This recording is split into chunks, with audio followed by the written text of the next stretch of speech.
Plusieurs lignes de la parole mènent à une seule ligne, celle de la vérité éternelle.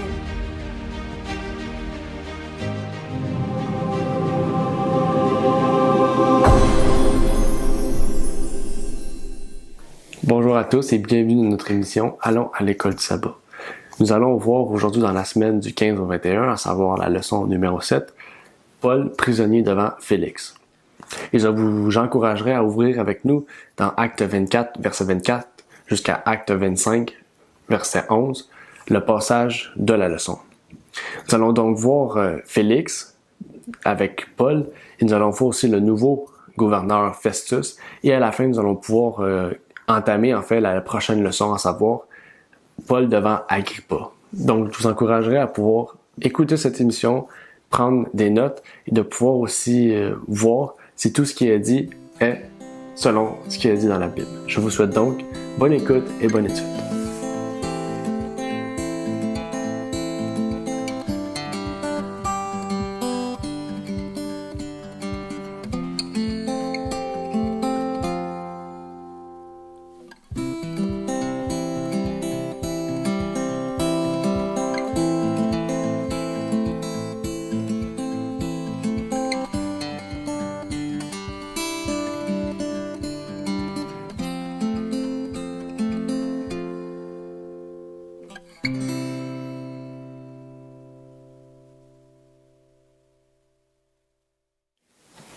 Bonjour à tous et bienvenue pour notre émission Allons à l'école du sabbat.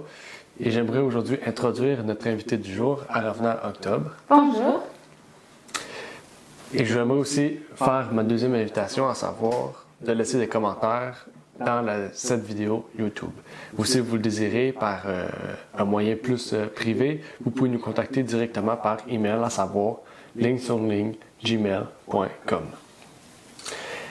Et donc, avant de commencer, j'aimerais faire l'invitation habituelle à l'invité de pouvoir commencer par une prière. Père Céleste, nous te disons merci pour ton amour envers nous.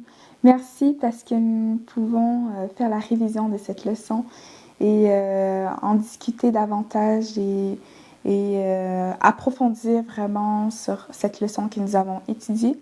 Alors, je te prie de faire en sorte que chaque question et chaque questionnement que nous avons puisse être répondu et être clair et qu'ainsi nous puissions toujours les mémoriser dans notre cœur. C'est ma prière au nom et par les mérites de ton Fils que je te prie. Amen. Amen. Donc, pour commencer, j'aimerais que nous puissions ouvrir l'école du sabbat dans la leçon numéro 7. Si vous le désirez, vous pouvez l'ouvrir avec nous pour que nous puissions suivre ensemble la leçon. Nous ne sommes pas obligés, vu qu'on va suivre un mode de procédé qu'on a décidé d'établir. Et donc, avant d'entamer la leçon numéro 7, est-ce que tu pourrais nous résumer ce que nous avons vu la leçon dernière?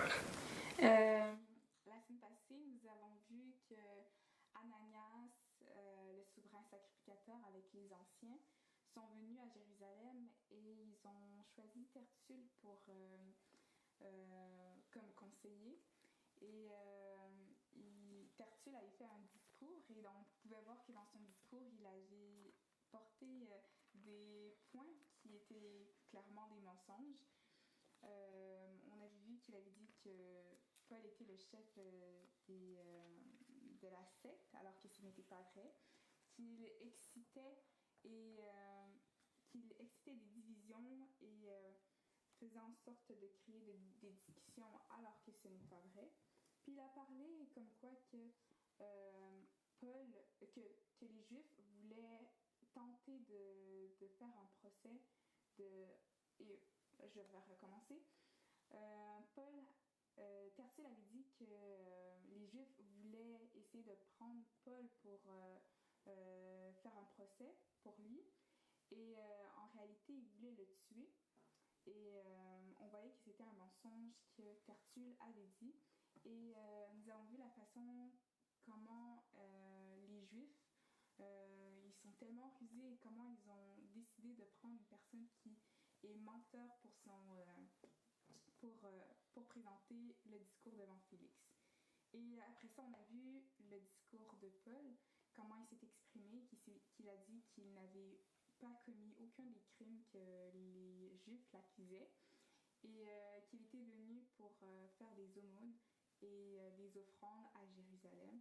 Et la seule chose pour laquelle il pouvait les accuser, c'était parce qu'ils croyaient à la résurrection des morts, alors que les gens qui l'accusaient n'étaient pas là. Et on a vu que vers la fin, Félix a décidé de le laisser en prison. C'est ça, de le laisser en prison avec un centenier. Donc j'espère que ça a résumé la leçon. Oui, c'était un très bon résumé de ce que tu as pu faire dans la leçon dernière. Et donc, on remarque aussi dans cette leçon, la première chose qu'on peut remarquer, si vous avez bien lu le texte, on voit que Acte 24, verset 24 jusqu'à verset 27, ok, ça suit directement, en fait, ce qu'on avait vu la semaine dernière. Ça peut être une journée de décalage ou quelques jours, mais on voit vraiment que le verset 27 dit 2 ans s'écoulèrent ainsi. C'est-à-dire que le chapitre 25 commence 2 ans plus tard quand Festus est rentré au pouvoir. Ouais. Et on voit que ça fait pas très longtemps qu'il est rentré au pouvoir puisque Festus monte à Jérusalem. Donc ça veut dire que ça fait quelque temps qu'il est rentré au pouvoir et qu'il, dans le fond, il va visiter Jérusalem et voir comment le Sanhédrin se conduit. Et on ne va pas rentrer tout de suite dans ce sujet-là puisqu'on aura à faire ça un peu plus tard. Et qu'est-ce qu'on voit ici d'intéressant, c'est que, OK, la fin du chapitre 24, on voit que Drusille, OK, la femme de Félix, arrive, OK? Et que Félix désire donc faire parvenir Paul devant sa femme, OK? Parce que sa femme était juive. Donc sûrement, il voulait aussi pouvoir comparer et apprendre davantage sur Paul. Mais on va voir aussi plus loin, en fait, pourquoi Félix a décidé d'amener Paul devant lui et sa femme. Et Félix lui demande de partager, en fait, la justice de Dieu devant sa femme, qui était juive. Donc, on voit vraiment que les deux avaient sûrement aussi une base égale, une base d'une certaine connaissance, on pourrait dire, de la foi. Mais, qu'est-ce qui est intéressant à voir aussi là-dedans, c'est que Félix a été effrayé. OK? A été effrayé de ce que Paul a dit. Ouais. Et je voulais savoir, qu'est-ce qui a en fait effrayé Félix? Puis aussi, est-ce que Félix s'est rendu compte de son état? Puisqu'on l'a vu la semaine passée qu'il était méchant et tout. Est-ce qu'il s'est rendu compte de son état de pécheur ou non? OK. Avant de répondre à la question, je voulais juste éclaircir et comme mettre en avant ce que Paul avait dit à Félix et à Drusille. On voyait qu'il avait parlé de la justice de Dieu, le caractère de Dieu, le devoir de l'homme de vivre une vie de sobriété et de tempérance en gardant les passions sous le contrôle de la raison. Et il lui a aussi parlé d'un jour de jugement qui viendrait et que tous seront récompensés selon leurs actes. Et je pense que c'est vraiment le dernier point qui a vraiment surpris Félix parce que on voit que alors si Dieu exerce un jugement, ça veut dire qu'il connaît les cœurs et il connaît les désirs et tout ce que les personnes font. Donc Félix s'est reconnu là-dedans vu qu'il avait fait beaucoup de choses mauvaises. Il voyait vraiment que son état face à ça n'était pas correct aux yeux de Dieu. Et on voyait qu'il a reconnu son état et qu'il a vu qu'il n'était pas bon. Et qu'est-ce que je trouvais intéressant à lire, c'était un passage qui dit... Ok. J'ai un passage de Life of Paul, ok, à la page 241 que je trouvais intéressant à lire. Ça dit... Paul a insisté particulièrement sur les revendications de grande envergure de la loi de Dieu. Il a montré comment cela s'étend au secret profond de la nature morale de l'homme et jette un flot de lumière sur ce qui a été caché à la vue et à la connaissance des hommes. Ce que les mains peuvent faire ou la langue peut prononcer, ce que la vie extérieure peut montrer, mais révèle imparfaitement le caractère moral de l'homme. La loi s'étend aux pensées, aux motifs et au but du cœur.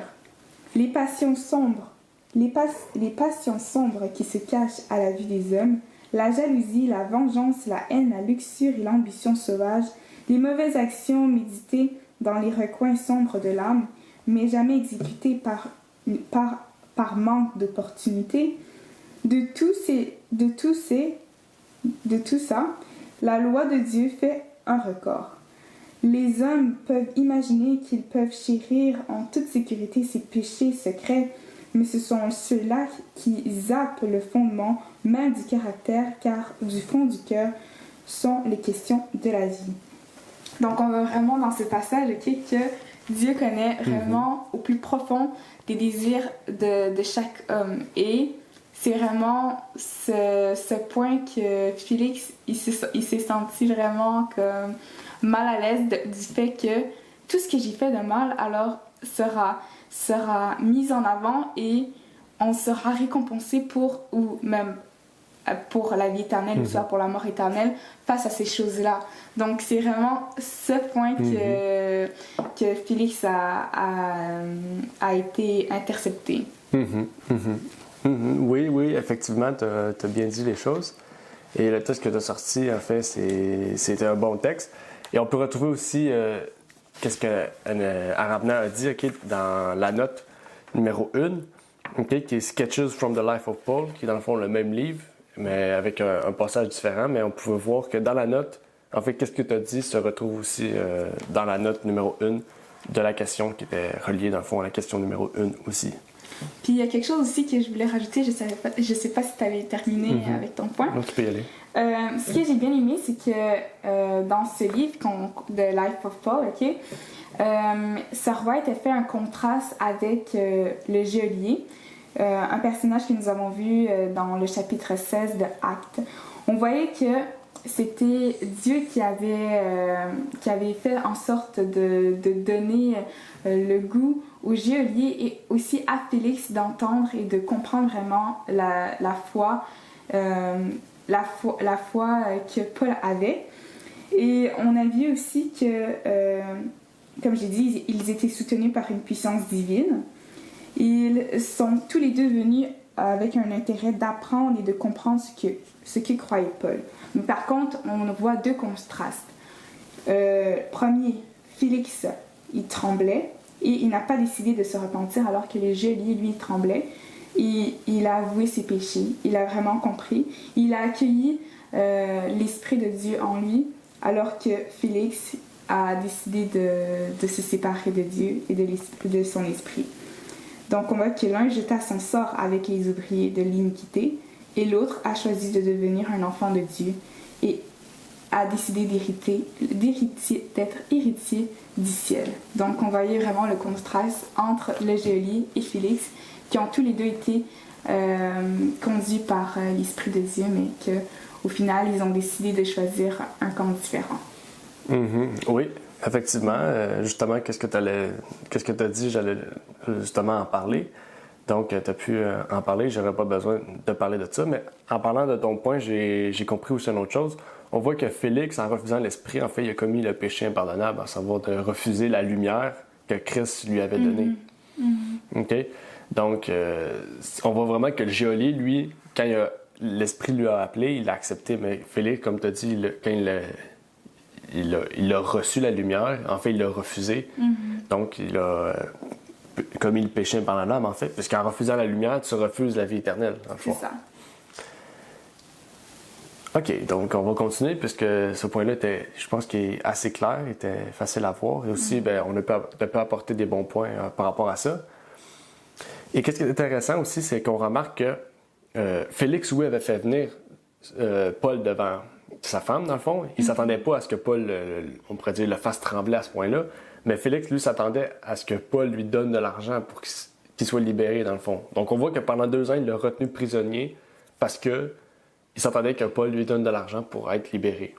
Et pourtant, il n'a jamais reçu son argent. Donc, puisqu'il est parti de son poste, puis Paul est resté en prison. Puis c'est là qu'on voit vraiment que au chapitre 25, les événements sont 2 ans plus tard, donc maintenant c'est plus Félix qui est gouverneur, dans le fond gouverneur soumis à Rome pour la Judée. Maintenant c'est Porcius Festus C'est ça, Porcius Festus. Hein? Oui, OK.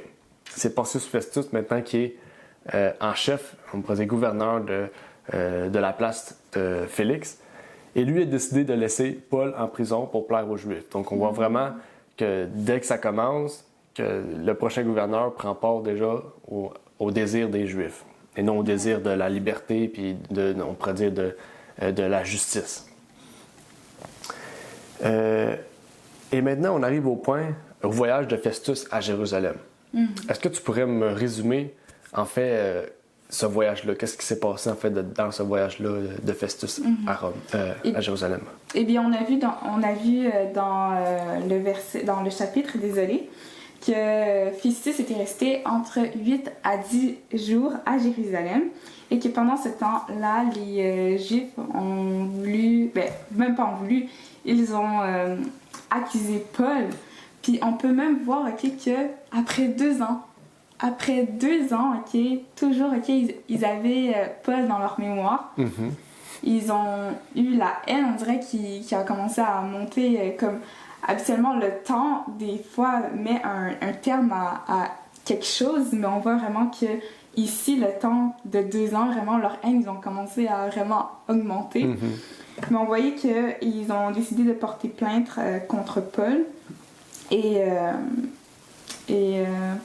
aussi, je voulais mentionner le fait, comme j'ai dit, avec la haine qui montait, eh bien, le mensonge est vraiment entré dans leur cœur. Parce qu'on voyait vraiment dans les discours qu'ils avaient faits, c'était totalement un mensonge. Et pendant 2 ans de temps, le mensonge n'a juste fait que vraiment pénétrer dans leur cœur et que ce soit permanent. Oui, effectivement. Est-ce que tu avais d'autres choses à rajouter ou non, c'est tout. Je peux avancer? OK. Dans le fond, tout ce que tu as dit, c'était bien. On voit vraiment que les Juifs avaient encore la haine contre Paul, 2 ans après. Peut-être qu'ils n'ont pas continué à plaider contre Paul pendant que Félix était là, parce que justement, ils ont vu que Félix ne voulait pas remettre Paul entre les mains injustement, parce qu'il était romain. Et dans le fond, pour plaire aux Juifs, ils ont décidé de garder Paul en prison. Et justement, on voit vraiment que Festus, ils viennent d'arriver au pouvoir. Les Juifs ont tout de suite mis, on pourrait dire, un papier pour dire on veut un procès contre Paul, on veut s'attaquer à Paul, on veut le mettre à mort. On voit vraiment que leur haine n'a jamais diminué. Elle a peut-être augmenté. Bon, le texte ne le prouve pas, mais on voit vraiment que leur haine a resté à un tel point qu'ils voulaient encore sa mort. Donc, ils ont juste attendu qu'un nouveau gouverneur arrive pour pouvoir continuer, dans le fond, recommencer en fait ce qu'ils avaient commis il y a 2 ans. Et 2 ans, c'est quand même assez long. On voit que c'est quand même beaucoup de temps. Donc, on voit vraiment que l'Esprit, quand il a dit à Paul si tu vas à Jérusalem, tu vas être mis en prison, on voit vraiment que on est déjà au chapitre 25, il reste quelques chapitres dans Actes. On voit vraiment que le reste de livre des Actes, ça va être le moment où Paul va être en prison. Donc, il va rester peut-être encore quelques années en prison avant qu'il meure, en fait.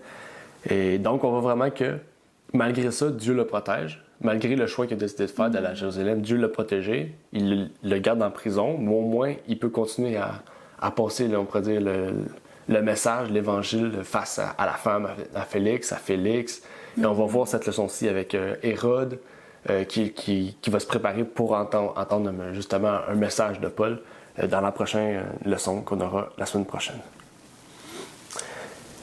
Et j'aimerais ici savoir, parce que Festus a fait une offre aux Juifs aussi. Ça, je t'en avais pas parlé, mais là, on va en parler un peu. Festus a fait une offre aux Juifs, parce que les Juifs, comme tu as dit, ont voulu plaider contre Paul. Combien de temps il y avait pour décider, et ça a été quoi leur choix face à ce que Festus leur avait proposé? Je pense que je l'ai répondu tantôt. J'avais dit entre 8 à 10 jours. C'était bien ça. Hein? Oui.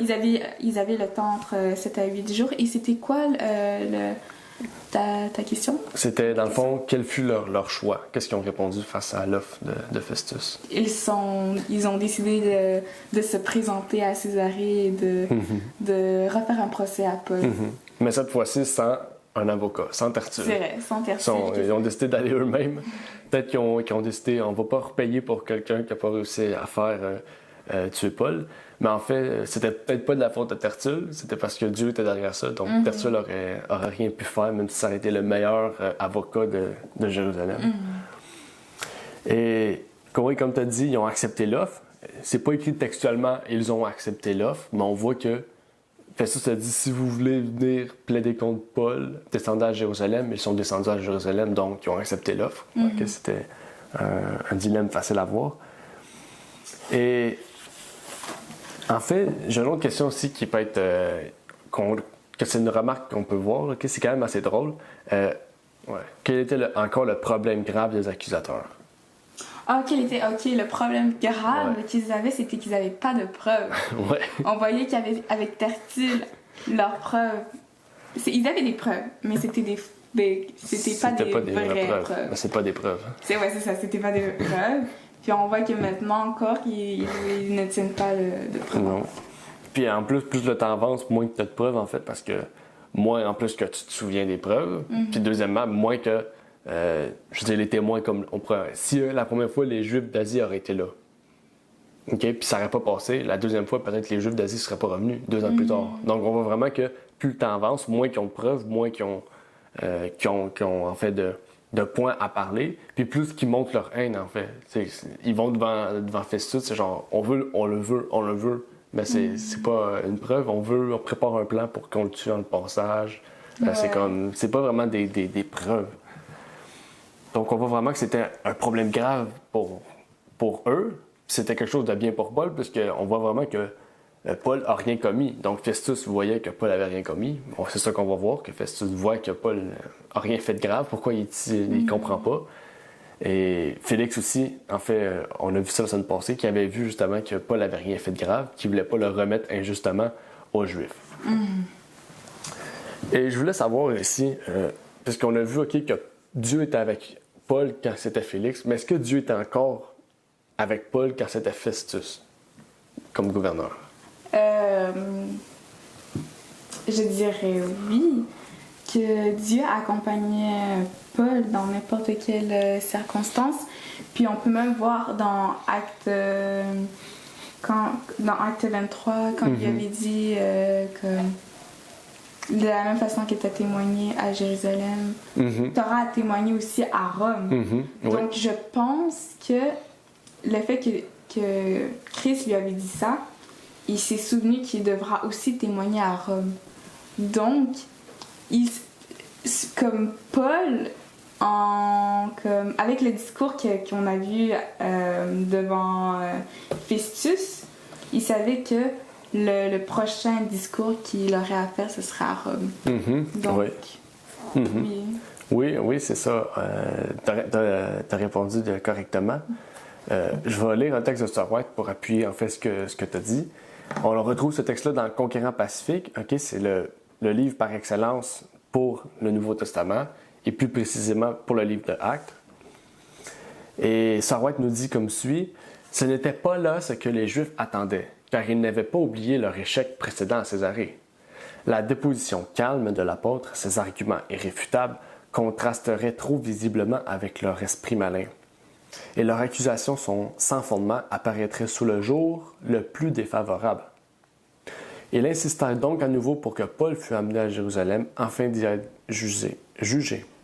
Mais Festus s'obstina dans son idée de faire subir à l'apôtre un procès légal à Césarée. Ça dit quoi? Dieu, dans sa providence, veillait sur la décision de Festus afin que la vie de Paul fût épargnée. Donc on voit vraiment que Dieu ne travaillait pas directement par Paul. Mais Dieu travaillait, oui, par Paul quand Paul parlait, mais on voit vraiment que Dieu travaillait directement par les gouverneurs. Dieu travaillait par Félix pour que les décisions de Félix soient pour Paul, comme pour Festus. On voit vraiment que c'est ça, Dieu travaille par l'entremise des gouverneurs, en fait, pour que son peuple soit d'une façon libérée ou inverse, qu'il puisse témoigner d'une façon plus forcée. C'est ça en fait qu'on peut remarquer ici. Et qu'est-ce qui est intéressant, c'est justement que Festus avait vu que Paul n'avait pas péché. En faisant son discours, il a vu que Paul n'avait rien fait. Okay? Tout comme Félix a vu que Paul n'avait rien fait. Mais ici, la différence, c'est que Festus, ça c'est écrit, que Festus, pour plaire aux Juifs, demanda s'il aimait mieux être jugé devant le Sanhédrin. Parce que si vous vous rappelez, les Juifs voulaient quoi? Amener Paul à Jérusalem pour le tuer. Donc Festus ici, à place de dire on t'envoie au Sanhédrin puis de se débarrasser de Paul, il a demandé à Paul, est-ce que tu voudrais aller être jugé devant le Sanhédrin? Mais ici, qu'est-ce que Paul a répondu face à ce que Festus lui avait demandé? Il a répondu qu'il voudrait être jugé à César. Oui, c'est ça. Mais c'est ça, je cherche le passage. Sûrement à César. Ok, je me suis trompée avec César et Césarée. On voit qu'au verset 11, Paul en appelle à César, donc il veut être jugé à Rome. Puis comme tu as dit tantôt, qu'il devait comparaître aussi devant Rome, être témoin, donc il voit vraiment la prophétie en fait se réaliser. C'est ça. Sans vraiment le vouloir, il voit la prophétie se réaliser. Et Sarway dit aussi dans Conquérant Pacifique, à la même page, l'apôtre était convaincu qu'il ne pouvait espérer aucune justice de la part du peuple, dont les crimes avaient attiré la colère divine. Il savait que comme le prophète Élie, ici écoutez bien, il serait plus en sécurité parmi les païens que parmi ceux qui avaient rejeté la lumière du ciel et endurci leur cœur. Fatigué par les luttes, son esprit actif supportait mal les délais successifs, les pénibles ajournements de son procès et de sa captivité. C'est pourquoi il résolut de jouir de son privilège de citoyen romain et il en appela à César. Est-ce que tu voulais intervenir par rapport à ce qu'on vient de lire? Non? Il y a beaucoup de choses ici que j'aimerais parler. Il y a un point que je vais laisser de côté puisqu'on va revenir dans quelques instants, mais il y a un point ici que je viens de voir et que je viens de comprendre. C'est qu'encore une fois, Paul ici fait appel à sa citoyenneté romaine. C'est ça qui est intéressant. C'est que il abuse pas en fait de son droit de citoyen parce que c'est ça justement, c'est son droit. Il a le droit, lui, de vouloir être jugé devant César et que César lui dit « Non, t'es pas coupable, t'es libre, tu peux sortir. Tandis que s'il aurait accepté devant le Sanhédrin, il serait mort. C'est sûr, à coup sûr. Et on voit vraiment qu'il a été fait ça à 3 reprises avec le geôlier, quand on voit que « Non, je sors pas d'ici, vous m'avez emprisonné injustement. » On a vu ça avec « Vous voulez fouetter un Romain » quand il voulait fouetter Paul à cause justement qu'il voulait savoir c'était qui, qu'est-ce qu'il faisait, qu'est-ce qu'il voulait. Avec Claudius Lysias. Et maintenant encore, il jouit en fait de son privilège romain pour comparaître devant César. Donc c'est plus contre n'importe qui là, devant César. On sait qu'à cette époque-là, il ne faut pas oublier, le terme César ne se réfère pas à Jules César. Ça se réfère à la famille de César. Okay? Quand on parle d'Auguste, quand on parle de César. Et si je pense à l'époque de Paul, si ma mémoire est bonne, c'était Néron. Mais je suis pas sûr. Moi aussi, je suis pas sûre. Parce que je sais que l'Église catholique dit souvent que Paul a parlé à Néron et que Néron s'est converti. Mais c'est vrai que Paul a comparé devant César. Puis à cette époque-là, le César, c'était Néron. Mais je sais pas s'il y a eu une conversion. Mais je vous confirmerai ça dans la prochaine leçon, pour être sûr de ce que j'avance. Mais vous pouvez faire aussi vos recherches personnelles et nous dire justement la réponse dans les commentaires si vous l'avez trouvé. Et sinon, par rapport ici à ce que Paul a dit, Sarway a dit en fait, elle dit il sera plus en sécurité parmi les païens que parmi le propre peuple de Paul, parmi les Juifs. Ma question d'abord pour toi, c'est quel parallèle on peut faire avec notre époque, avec ce que Ellen White vient de dire à propos de ça? Comme elle a dit, que il est plus pas confortable, mais attends, je vais essayer de vraiment retirer ce qu'elle avait dit. Il serait en sécurité parmi les païens à la place qu'il soit en sécurité chez les Juifs. Donc on voit que c'est vraiment les Juifs qui avaient un problème contre Paul. Puis on peut voir aussi que dans notre temps, bientôt aussi, on verra que ce sera l'Église adventiste qui sera contre les gens, contre le petit reste. Et je trouvais ça intéressant parce que j'avais lu un passage qui disait la même chose. Je vais le lire, c'est dans Life of Paul à la page 251. Ça dit « Les hommes professant être des représentants du Christ suivront un cours similaire à celui suivi par les prêtres et les dirigeants dans leur traitement de Paul. Tous ceux qui servent Dieu sans crainte selon les préceptes de leur propre conscience auront besoin de courage moral, de fermeté et d'une connaissance de Dieu et de sa parole pour se tenir en ce mauvais jour. La persécution sera à nouveau enflammée contre ceux qui sont fidèles à Dieu. Leurs motivations seront contestées, leurs meilleurs efforts mal interprétés et leurs noms rejetés comme mauvais. Alors il arrivera, comme prédit par Christ, que quiconque cherchera à détruire les fidèles pensera qu'il rend service à Dieu. Donc on voit que les personnes qui penseront faire le bien, ils vont faire le mal contre les fidèles de Dieu et ils vont penser que ce qu'ils font est bien devant les yeux de Dieu, mais alors que c'est pas bien. Donc ça aussi pour nous à notre époque, les adventistes vont penser qu'ils ont raison, qu'ils sont dans la bonne position pour n'importe quelle comme doctrine aussi qu'ils ont décidé d'accepter, mais ils vont vouloir tuer et faire en sorte que le petit reste soit persécuté. Donc, c'est ça.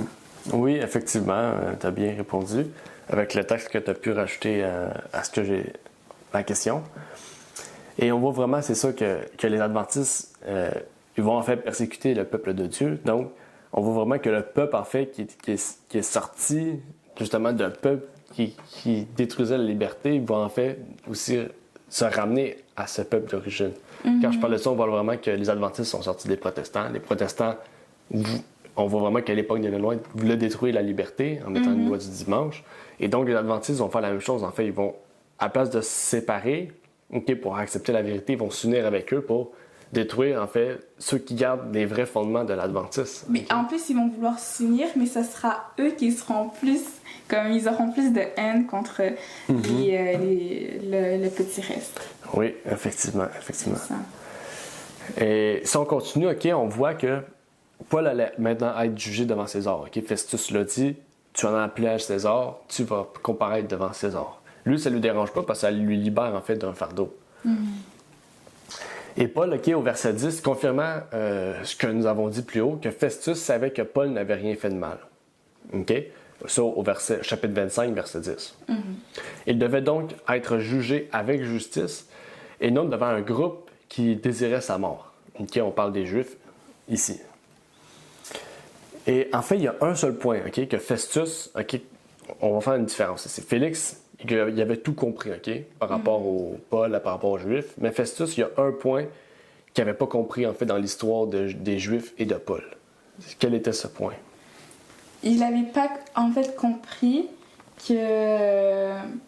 Il n'avait pas compris le complot que les Juifs avaient contre Paul, le fait de le tuer. Je pense que Festus pensait que les Juifs, ils avaient une bonne raison d'accuser Paul, alors que c'était pas vrai. Ils avaient rien, c'était qu'un complot. Oui, effectivement. Et ça, on peut voir ça au verset 3.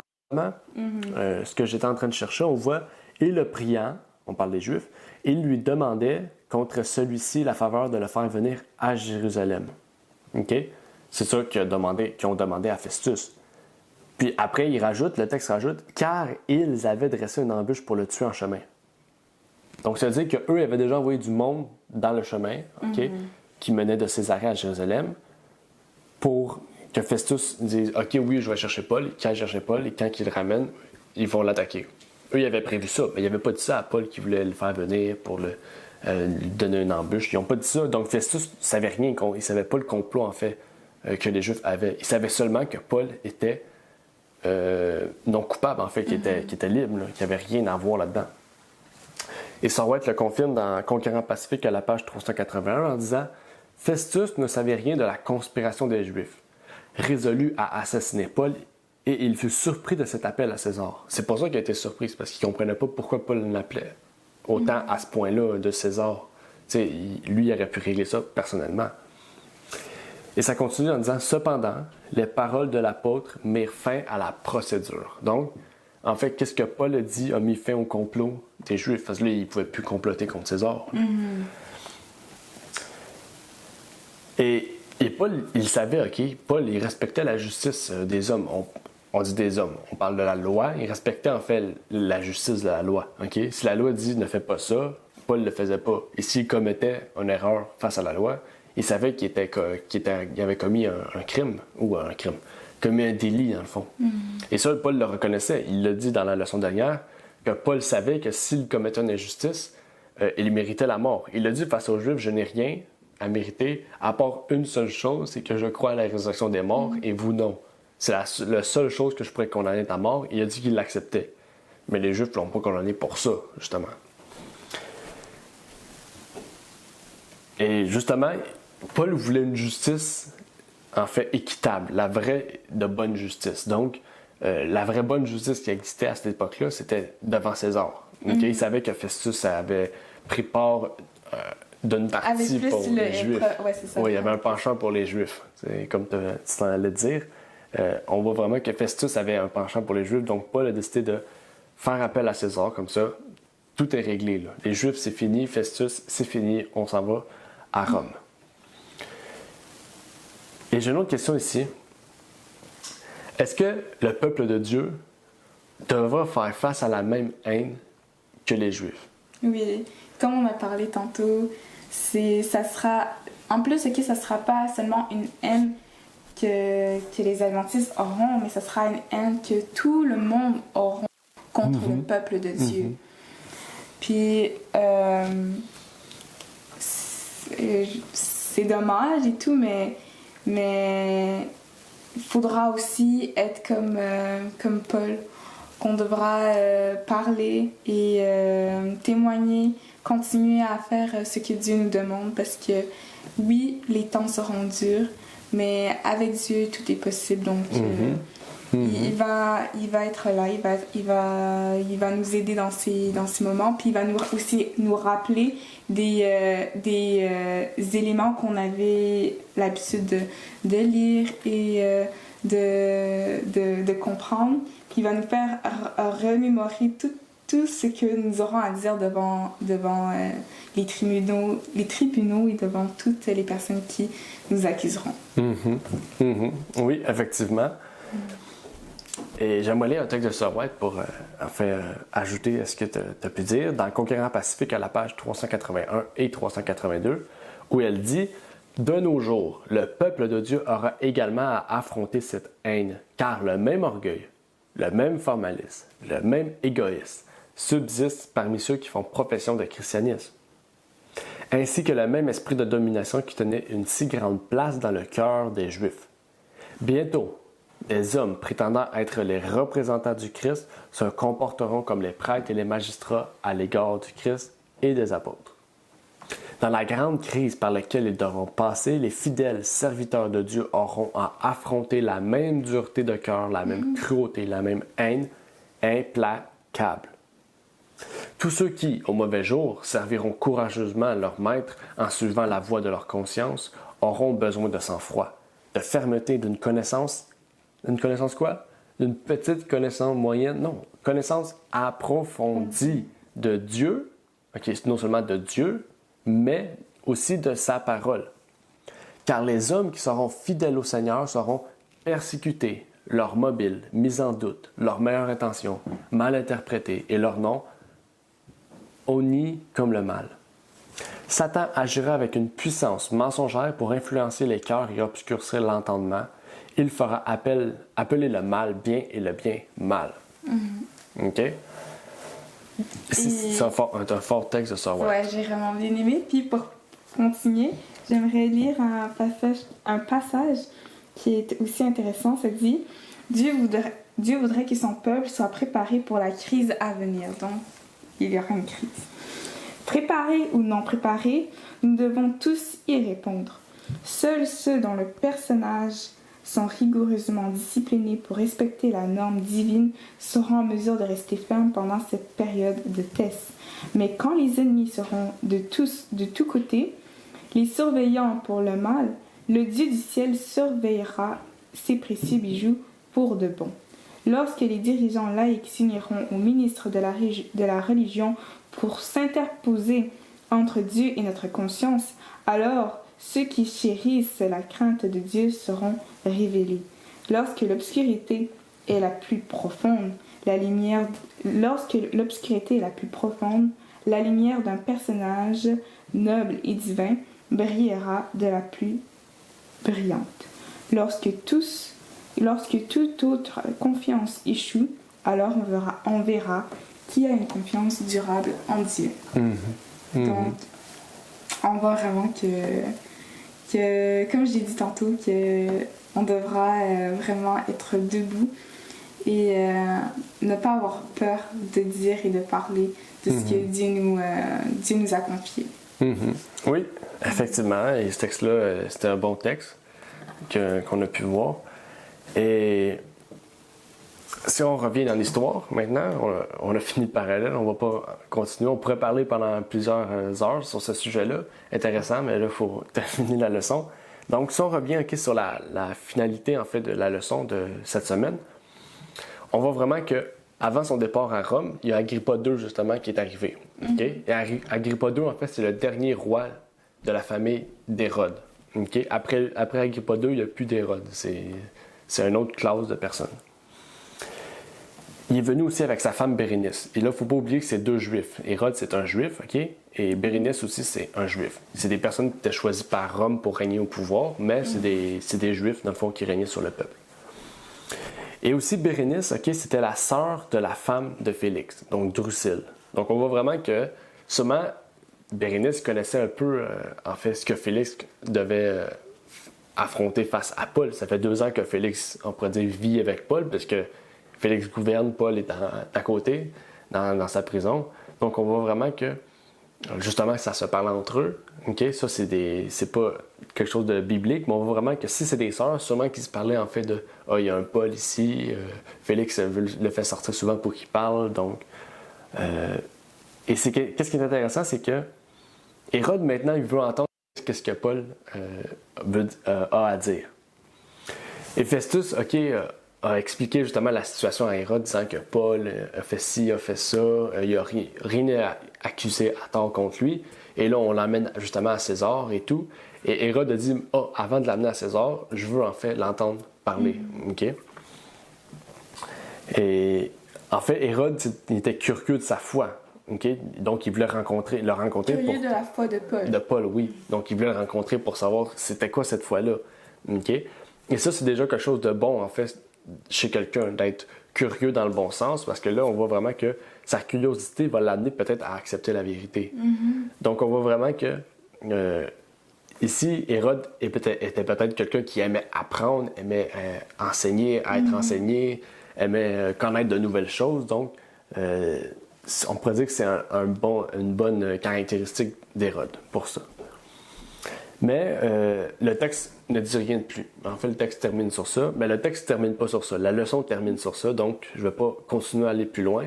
Et on voit vraiment que dans la prochaine leçon, on va voir maintenant qu'est-ce que Paul a dit devant Festus, Hérode, Drusille et Bérénice aussi. Pas Drusille, seulement Bérénice, parce que Drusille n'est plus là à ce moment-là. Donc, on va voir qu'est-ce que Paul va dire et comment, en fait, Hérode va faire face à ce que Paul va dire. J'espère qu'il ne va pas réagir comme Félix, OK, en lui disant va-t'en, quitte ce lieu, retire-toi de ce lieu, parce que là, tu m'as un peu traumatisé, je suis bouleversé par ce que tu m'as dit, là. J'ai commis des actes atroces et là, tu me dis que je vais périr si je me repens pas, donc je peux pas me repentir. Et avant de terminer, est-ce que tu avais une question, des commentaires par rapport à la leçon? J'avais pas de commentaires, mais juste le fait que tu viens de dire ça, je viens de penser à quelque chose que par rapport à Félix, est-ce qu'il pouvait se repentir même si... Parce que comme... Je pensais à ça, OK? Félix, lui, il avait fait beaucoup de meurtres, il avait commis beaucoup de choses mauvaises et tout. Mais en voyant ça, il aurait pu rentrer et toutes ces choses seraient effacées aux yeux de Dieu. Donc lui, qu'est-ce qu'il voyait, c'est que Dieu, si j'ai bien compris, que Dieu voyait toujours le mal en lui, si j'ai bien compris. Non. Si je me comme, mettais à sa place, le fait d'avoir commis plein de choses atroces et de voir ok, que il connaît tout ce que j'ai, Dieu connaît tout ce qui est dans mon cœur, tout ce que j'ai fait de mauvais.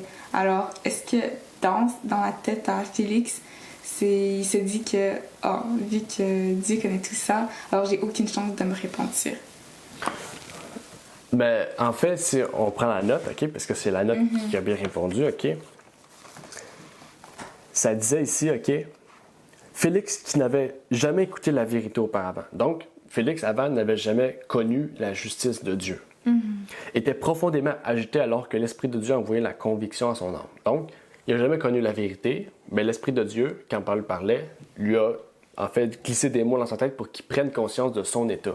Donc, c'est déjà bon qu'il a compris ça, en fait, qu'il a pris conscience de ça. La conscience maintenant éveillée fit entendre sa voix. Il sentait que les paroles de Paul étaient vraies. Donc, il savait que ce que Paul disait, c'était la vérité. La mémoire se remémorait le passé coupable. Donc là, il a commencé à faire, on pourrait dire, un feedback, un flashback, en fait, de sa vie, qu'il a vu qu'il a tué des personnes, sûrement volées, etc. Et ça dit ici, je vais avancer un peu plus vite, jamais auparavant la vérité n'avait été ainsi ramenée dans son cœur. Jamais auparavant son âme n'avait été ainsi remplie de terreur. Donc c'était une crainte qu'il avait. Oui, puis il y a une crainte en fait parce que Paul lui dit, si tu continues, mais pas si tu continues, il a expliqué la justice de Dieu. Si tu fais ça, ou tu fais ça, tu vas périr ou tu vas avoir la vie éternelle. Puis dans ce que Paul a dit de méchant, en fait, il s'est reconnu, il a pris conscience en fait de ce qu'il faisait, c'était de son état qui était mal, qui allait périr. Dans le fond, il y a une terreur, là. C'est pas seulement genre une crainte, là. Il y a une terreur. C'est que seulement, peut-être qu'il y a une angoisse, quelque chose de fort qui a pris sur lui. Et en fait... Il a voulu juste comme ne pas s'aventurer là-dedans. Oui, c'est ça. C'est que ça lui faisait tellement peur de savoir que Dieu est au courant de ça qu'il a décidé de dire « Non, Paul, retire-toi. Tu me fais peur, là. Je vais en faire des cauchemars. Je peux pas, en fait. » Fait qu'on voit vraiment que peut-être qu'il n'a pas vraiment pris une décision, il n'a pas vraiment donné une décision sûre, mais on va vraiment par le fait de dire à Paul, retire-toi, et de rien dire. Ça en fait, c'est qu'il y a eu une crainte. Il s'est peut-être posé des questions, mais il a dit, je vais continuer à faire ma vie. On ne sait pas, parce que peut-être que Félix s'est reparti des années plus tard en recevant un autre appel du genre. Mais pour l'instant, on voit vraiment que Félix ne s'est pas repenti. En fait, il a reçu la vérité, il a pris conscience de la vérité, mais il n'a pas accepté, en fait, de dire « OK, j'ai fait ça, je me repens. Je demande à Dieu pardon. » Il n'a pas fait le geste, en fait, de ça. Donc, est-ce que ça répond à ta question? Oui, ça répond à ma question. OK. Donc, avant de terminer, je vais finir par une courte prière pour terminer ce moment de partage.